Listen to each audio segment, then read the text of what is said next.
Praise the lord. ఈ దినము కొరకు సిద్ధపరచబడిన దేవుని వాక్యం చదువుకుందాం. శ్రద్ధగా ఆలకించగలరని మనవి. నిర్గమకాండము 17వ అధ్యాయము 11వ వచనం చదువుకుందాం. మోషే తన చెయ్యి పైకెత్తినప్పుడు ఇశ్రాయేలు గెలిచిరి. మోషే తన చెయ్యి దింపినప్పుడు అమాలేకీయులు గెలిచిరి. ప్రభునందు ప్రియులారా, ముందుగా మీకు హృదయపూర్వక వందనములు తెలియజేస్తూ ఉన్నాను. ఇక్కడ యుద్ధ సమయం, ఇజ్రాయేలీయులకు అమాలేకీయులకు కూడా యుద్ధం జరుగుతుంది. సైన్యాధిపతి అయినటువంటి యెహోషువ యుద్ధ రంగంలో ఉన్నారు. నాయకుడిగా ఉండి నడిపిస్తున్నటువంటి మోషే ప్రార్థనలో ఉన్నారు. అంటే కొండ మీద ప్రార్థనలో ఉన్నారు. ఆయన యుద్ధంలో ఉన్నారు, ఈయన కొండ మీద ప్రార్థనలో ఉన్నారు. ఇది ఒక అద్భుతమైనటువంటి సన్నివేశం, మీరు అర్థం చేసుకోండి. అంటే ఒకరు పోరాటంలో ఉన్నారు, మరొకరు ప్రార్థనలో ఉన్నారు. ఏం జరుగుతుంది ఇక్కడ? మోషే చేతులు పైకెత్తినప్పుడు, అలా చేతులు పైకెత్తి ప్రార్థన చేస్తున్నప్పుడు ఇజ్రాయేలు గెలుస్తున్నారు యుద్ధంలో.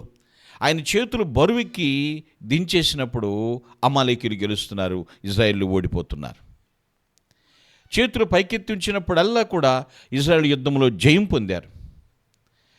అది గమనించి ఏం చేశారో తెలుసా? మోషే చేతులు బరువెక్కినప్పుడు ఒక బండ తీసుకొచ్చి అక్కడ కూర్చోబెట్టి, మోషే గారిని అక్కడ కూర్చోబెట్టి అటు ఇటు అహరోను హూరు ఇద్దరు కూడా చెరొక చెయ్యి ఎత్తి పైకెత్తి ఉంచారు.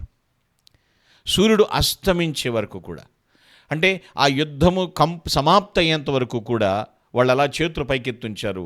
ఆ యుద్ధం సమాప్తం అయ్యేటప్పటికి ఇశ్రాయేలు గెలుపొందారు, జయం పొందారు. ఆలోచించండి, ఇరుప్రక్కల అహరోను హూరులు పట్టుకున్నారు. మనకేమర్థమవుతుంది దీని విషయంలో? ఈ సన్నివేశం అంతా కూడా మనం అర్థం చేసుకుంటే, మనం విజయం సాధించటానికి ప్రార్థన ఎంత ప్రాముఖ్యమైనదో మనం గ్రహించాలి. ఎంత ప్రాముఖ్యమైనదో ప్రార్థన.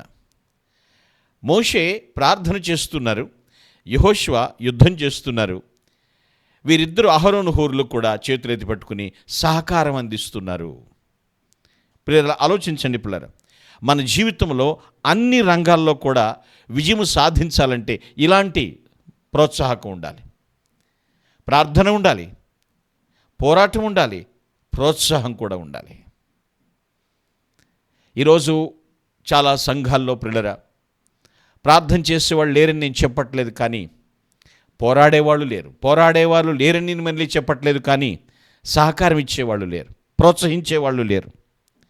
వృద్ధాప్యంలో ఆ బరువెక్కినటువంటి ఆ మోషే చేతులను పట్టుకునేందుకు ఆ ఇరువురు కూడా సహకరించారు. తద్వారా ఒక దివ్యమైనటువంటి అనుభూతిని వాళ్ళు పొందారు. మన సంఘాల్లో కూడా, మన జీవితాల్లో కూడా పిల్లలు గ్రహించండి, మనము కూడా ఇలాంటి పద్ధతిని మనం పాటించాలి. ప్రార్థన చేయాలి, ప్రోత్సాహం అందించాలి, పోరాటం కూడా చేయాలి. లేకపోతే మనలేమో మనుగడ సాధించలేం. పిల్లరా, నేటి మన సంఘాల్లో ఇలా హస్తాలను బలపరిచేవాళ్ళు, దైవ సేవకుల హస్తాలను బలపరిచేవారు కావాలి. అలా హస్తాలు బలపరిచే పద్ధతి ఉంటే ఖచ్చితంగా విజయం సాధించగలుగుతాం. దేవుని వాక్యం అదే సెలవిస్తోంది. పిల్లరా, ప్రార్థించు, ప్రార్థన ద్వారానే విజయం సాధ్యమవుతుంది. ప్రార్థనాపూర్వకంగా పోరాడు, విజయం సాధిస్తాం. నీ వంతు సహకారం నువ్వు అందించు, ప్రోత్సాహం అందించాలి. ఎటువంటి వారు ఏది చేయగలరో అది చేస్తేనే విజయాన్ని సాధించగలుగుతాం. మోషే వలె ప్రార్థించేవాళ్ళు ఉండాలి, యెహోషువ వలె పోరాడేవారు ఉండాలి, అహరోను హూర్లు వలె ప్రోత్సాహం అందించేవాళ్ళు కూడా ఉండాలి. అప్పుడే ఈ జీవన రంగంలో విజయ పరంపర కొనసాగించగలుగుతాం. పిల్లరా, నేను ఓడిపోతున్నాను, నాకెవరు సపోర్ట్ చేసేవాళ్ళు లేరని బాధపడేవారు లేరా? బాధపడేవారు ఉన్నారు. మన వంతు ప్రోత్సాహం మనం ఎందుకు అందించకూడదు? ప్రార్థనకి మన జీవితంలో ఎందుకు ప్రాముఖ్యత ఇవ్వకూడదు? ప్రియులారా, పోరాట పటిమ ఉన్నట్లయితే ఎందుకు పోరాడకూడదు? వాక్యానుసారంగా పోరాడవచ్చు.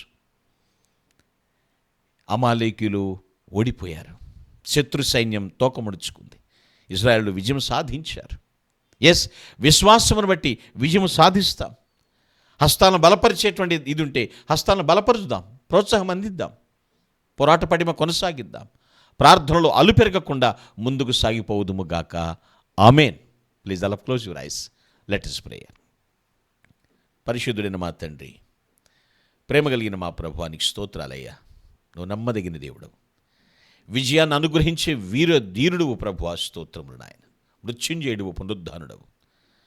ఎవరైతే ప్రార్థిస్తానో, పోరాడతానో, ప్రోత్సాహం అందిస్తానని తీర్మానించుకున్నారు, ఆ తీర్మానాలు స్థిరపరచమని, ప్రత్యేకంగా దీవించమని ప్రభుని క్రీస్తు పేరిట ప్రార్థించి స్తుతిస్తున్నాను పరమ తండ్రి.